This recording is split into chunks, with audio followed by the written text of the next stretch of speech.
विनेश के लिए बोलूं, जब उसको डिस्क्वालीफाई किया गया, विनेश गया नहीं, लेकिन ऐसा लगा जैसे हमें चाकू घुसेड़ दिया गया। मेरे आज भी याद है उस प्रोटेस्ट में मैंने रातें काटी हैं और 4-4 गोली खाई मैंने। ये देश की अस्मिता से जुड़ा मामला था, पर हमारी मांग ये थी कि सरकार स्टैंड क्लियर कर दे, तब भी सुनवाई नहीं की गई। जब मंत्री बोलने आए तो हमने उनसे कहा कि हमें कुछ इंफॉर्मेशन चाहिए, उस पर बात नहीं हुई। सवाल ये है सर, एक गोल्ड हमारे लिए आ रहा था और जब ये गोल्ड आता देश गौरवान्वित होता। और क्या व्यवस्था थी सर कि उसका वेट बढ़ गया, पता ही नहीं लगा सिस्टम के लोगों को। क्या बेवकूफी की गई है, ये सोचने का विषय है सर। ये बहुत महत्वपूर्ण देश की बेटी का मामला है। ये हरियाणा की बेटी नहीं है सर, वो एक जात की बेटी नहीं है, वो हमारी बहन है, देश की बेटी है। और आपने क्या किया हरियाणा के साथ?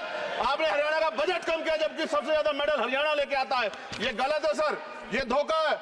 हमें इस बात की तकलीफ है कि विनेश जो है देश का नाम गौरवान्वित करती, इस देश का नाम बढ़ाती, लेकिन आज जो है अपमान का सामना करना पड़ रहा है। जब हमारे हितों की बात होगी हम जो है समझौता कर सकते हैं, लेकिन जब देश के हितों की बात होगी, बाबा साहब अम्बेडकर ने कहा था हम प्रथम और अंत्य भारतीय हैं। जब देश हितों की बात होगी, महिला हितों की बात होगी, महिला सम्मान की बात होगी, हर हम कीमत चुका देंगे। सरकार के मंत्री ने क्या कहा कि हमने इतने पैसे दिए, एहसान किया क्या?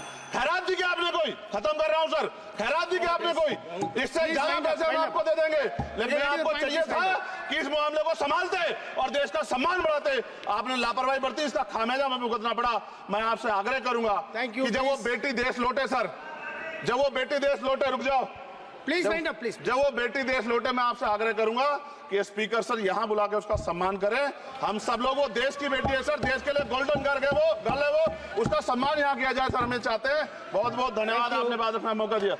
महिला विरोधी चुप रहे। थैंक यू कोई महिला विरोधी नहीं बोलेगा बीच में।